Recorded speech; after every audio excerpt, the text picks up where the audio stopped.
사도신경으로 우리의 신앙을 고백하며 새벽 예배 하나님께 올려드리겠습니다. 전능하사 천지를 만드신 하나님 아버지를 내가 믿사오며 그 외아들 우리 주 예수 그리스도를 믿사오니 이는 성령으로 잉태하사 동정녀 마리아에게 나시고 본디오 빌라도에게 고난을 받으사 십자가에 못 박혀 죽으시고 장사한 지 사흘 만에 죽은 자 가운데서 다시 살아나시며 하늘에 오르사 전능하신 하나님 우편에 앉아 계시다가 저리로서 산자와 죽은 자를 심판하러 오시리라. 성령을 믿사오며 거룩한 공예와 성도가 서로 교통하는 것과 죄를 사하여 주시는 것과 몸이 다시 사는 것과 영원히 사는 것을 믿사옵나이다. 아멘.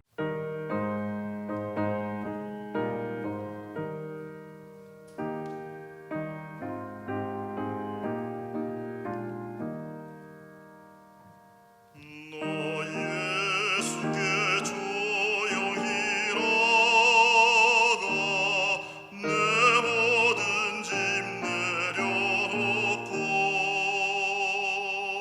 주 십자가 사랑을 믿어 죄사함을 받으라. 주 예수께 조용히 나가 내 마음을 쏟아놓으라. 너는 미리 보시는 주님 그 은혜를 베푸시리. 주 예수의 은혜를 입어 내 슬픔이 없어지리. 내 이웃을 늘 사랑하여 너 받은 것 가져주라. 주 예수께 조용히 나가 내 마음을 쏟아놓으라. 너는 미리 보시는 주님 그 은혜를 베푸시리. 주 예수를 친구로 삼아 늘 내 옆에 모시어라. 그 영원한 생명샘물에 내 마른 목 주이여라. 주 예수께 조용히 나가 내 마음을 쏟아놓으라. 너는 미리 보시는 주님 그 은혜를 베푸시리. 너 주님과 사귀어 살면 새 생명이 넘치리라. 주 예수를 찾는 이 앞에 참 밝은 빛 비추어라. 주 예수께 조용히 나가 내 마음을 쏟아놓으라. 너는 미리 보시는 주님 그 은혜를 베푸시리.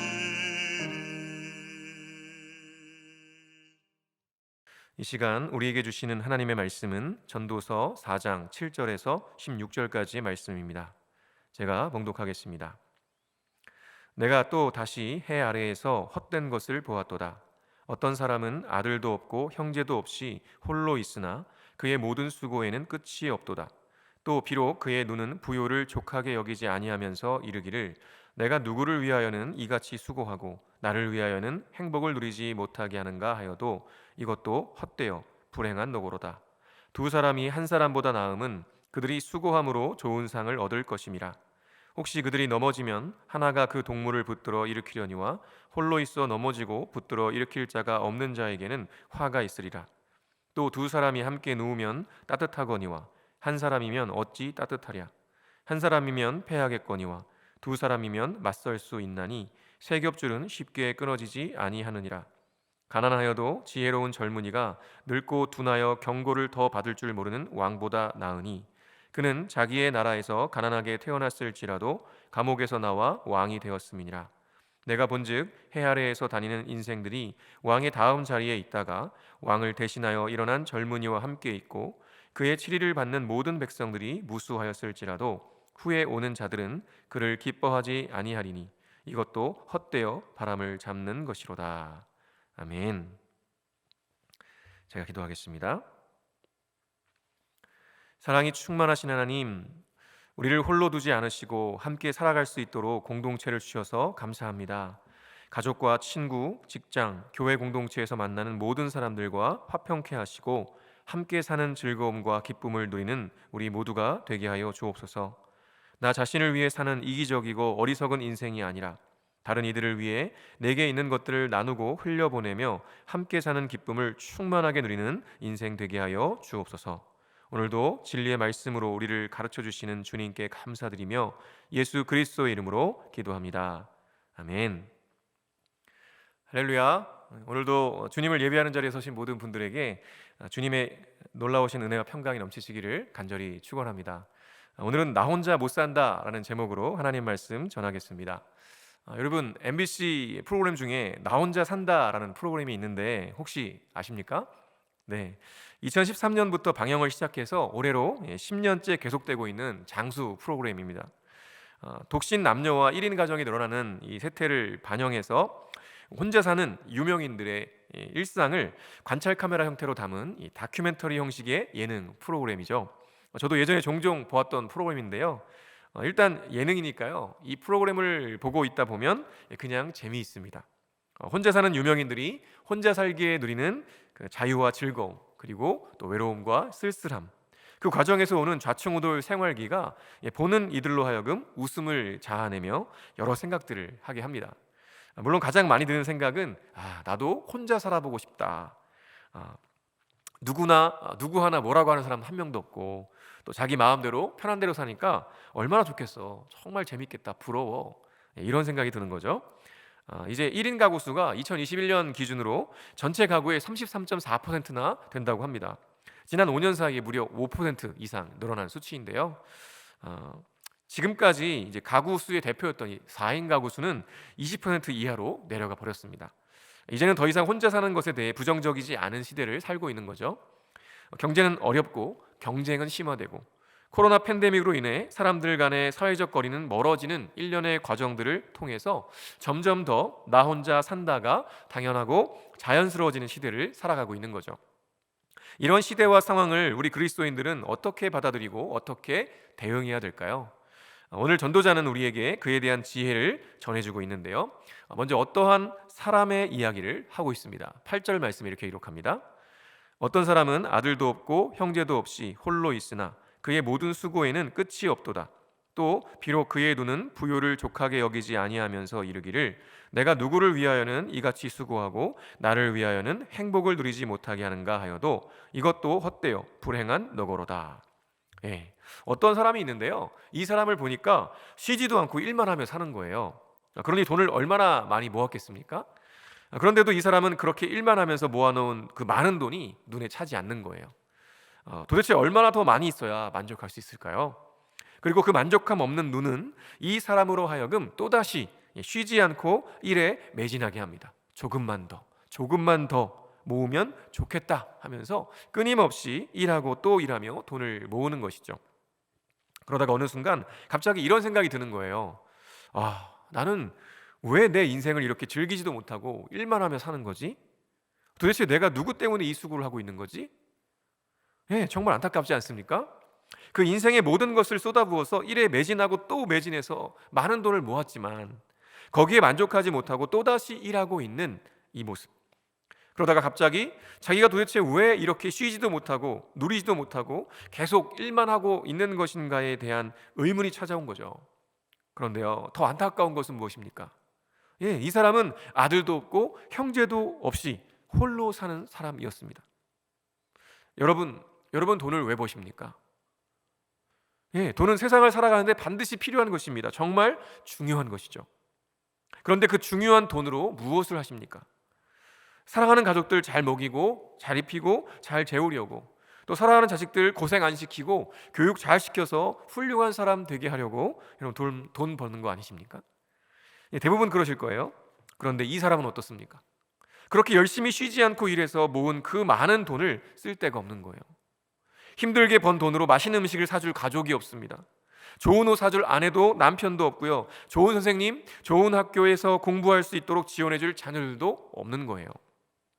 형제 자매들이 어려울 때 내가 열심히 일해서 번 돈으로 도와줄 수 있을 텐데요, 돈은 있어도 도와줄 형제와 자매가 없는 거죠.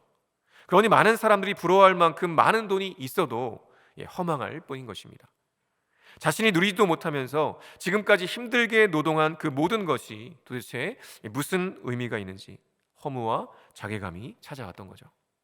사실 많은 사람들은 나 혼자 산다에 나오는 이 유명인들이 자신들이 번 돈으로 맛있는 거 사 먹고 여행도 가고 취미생활하는 걸 보면요, 부러워하기도 해요. 어느 누구의 간섭 없이 사는 것이 너무나도 자유로워 보이고 행복해 보이고 멋있어 보이기 때문이죠. 그러나 만약에 정말 나 홀로 살아간다면, 가족도 없고 친구도 없다면 우리의 삶은 어떨까요? 열심히 일해서 번 돈을 번다고 해도 그 돈을 써서 섬기고 나눌 사람이 없다면 과연 그 돈은 어떤 의미가 있을까요? 열심히 밤낮 없이 일해서 번 돈으로 사랑하는 가족들과 맛있는 식사도 하고 좋은 옷도 사 입고 아이들 교육도 시켜주고 함께 여행도 다니며 함께함의 복과 은혜를 누려야 하는데, 그럴 사람, 그럴 공동체가 없다면 도대체 나의 열심과 수고는 무엇을 위한 것일까요? 창세기에 보면 하나님께서는 아담이 혼자 사는 것이 좋지 않기에 그를 위해 돕는 배필을 지어 주셨습니다. 그렇게 아담과 하와가 서로를 사랑하고 서로를 도우면서 삼위 하나님께서 누리시는 그 완전한 연합의 기쁨과 충만함을 조금이라도 경험할 수 있기를 바라셨던 거죠. 그것이 하나님께서 사람을 지으신 이유요 원리였습니다. 그런데 지금 전도자가 말하는 이 사람은 어떤가요? 네, 하나님의 창조 원리와 정반대 방향으로 가고 있습니다. 열심히 수고하여 땀 흘려 일하는 것 정말 좋은 것이죠. 그러나 그렇게 일하여 얻은 열매를 혼자만 갖는 것은 하나님께서 기뻐하시는 모습이 결코 아닙니다. 그래서 인간은요, 사실 혼자 갖고 혼자 누리는 것보다 다른 이들과 나누고 섬기고 함께 할 때 진정한 만족을 누릴 수 있습니다. 만일 지금 여기에 예배하는 사람이 저 혼자뿐이라면 한번 생각해 보세요. 어떨까요? 물론 저 홀로도 하나님을 예배하는 것은 정말 너무나 귀한 일일 것입니다. 그러나 홀로 예배하는 것으로 그치지 않고 우리가 함께 모여서 예배할 때 또 다른 더 깊은 차원의 은혜와 감격을 누릴 수 있는 것이죠. 그래도 어떤 분들은 나누고 섬길 사람 없어도 좋으니 나 혼자라도 많은 돈을 가져봤으면 좋겠다라고 생각하실 수 있습니다. 예, 그렇죠. 돈은 정말 중요한 것입니다. 그러나 돈 자체가 목적이 되는 순간 그것은 하나님의 자리를 차지하는 또 하나의 우상이 되어버리고 마는 것이죠. 돈은 하나님을 사랑하고 이웃을 사랑하는 데 필요한 도구일 뿐이지 그 자체가 목적이 되어서는 안 되는 것입니다.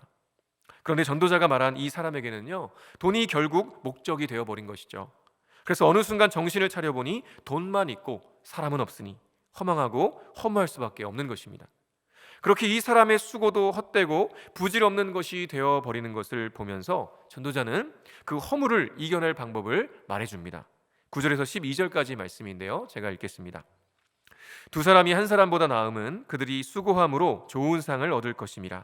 혹시 그들이 넘어지면 하나가 그 동물을 붙들어 일으키려니와 홀로 있어 넘어지고 붙들어 일으킬 자가 없는 자에게는 화가 있으리라. 또 두 사람이 함께 누우면 따뜻하거니와 한 사람이면 어찌 따뜻하랴. 한 사람이면 패하겠거니와 두 사람이면 맞설 수 있나니 세 겹줄은 쉽게 끊어지지 아니하느니라. 아멘.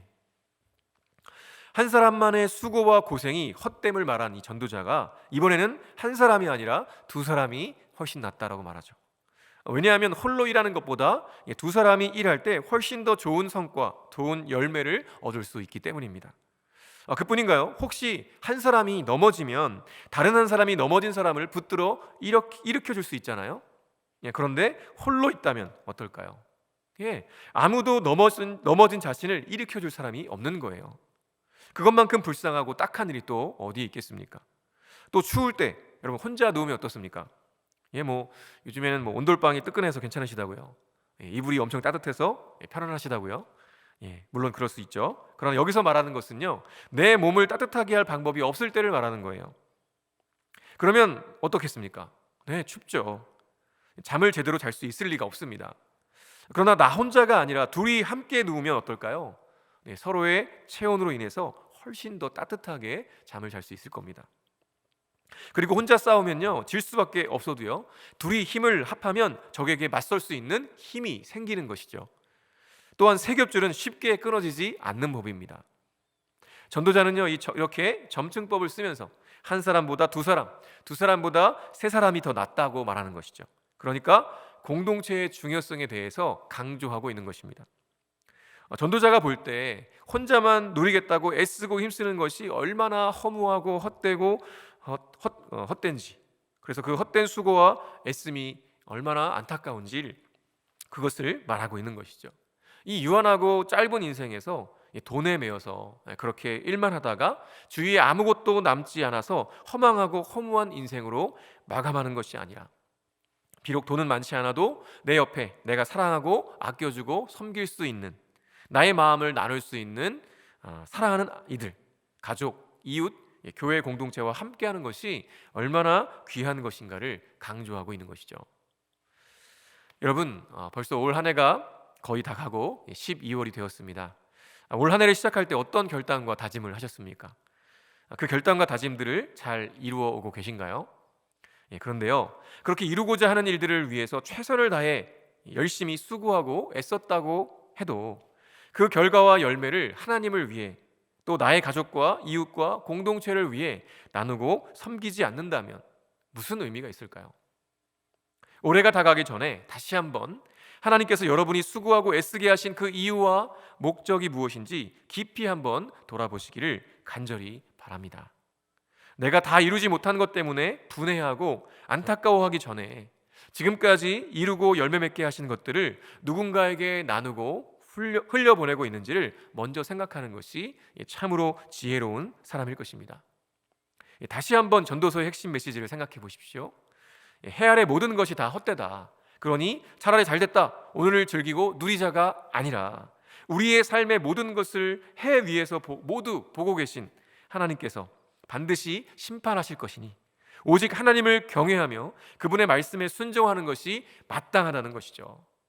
그리고 오늘 나눈 것처럼 하나님은 내가 홀로 수고하고 열매를 맺어 홀로 누리는 인생, 즉 그 돈이 목적이 되는 인생이 아니라 우리에게 함께 하도록 허락하신 귀한 사람들과 함께, 때로는 좀 부족하고 불편하다 할지라도 서로 사랑하고 섬기며 함께 누리는 것이 지혜로운 인생이요 복된 인생이라고 말씀하십니다. 우리는 결코 나 혼자 못 사는 존재입니다. 우리는 반드시 함께 사랑하고 섬기며 서로의 열매를 나누고 누리며 살아갈 때 참으로 행복한 존재인 것이죠. 오늘도 그렇게 주변의 사람들과 사랑하고 나누며 참된 기쁨과 만족을 누리는 한 날 되시기를 간절히 축원합니다. 주기도문으로 예배를 마치겠습니다. 하늘에 계신 우리 아버지여, 이름이 거룩히 여김을 받으시오며 나라가 임하시오며 뜻이 하늘에서 이루어진 것 같이 땅에서도 이루어지이다. 오늘 우리에게 일용할 양식을 주시옵고 우리가 우리에게 죄 지은 자를 사하여 준 것 같이 우리 죄를 사하여 주시옵고 우리를 시험에 들게 하지 마시옵고 다만 악에서 구하시옵소서. 나라와 권세와 영광이 아버지께 영원히 있사옵나이다. 아멘.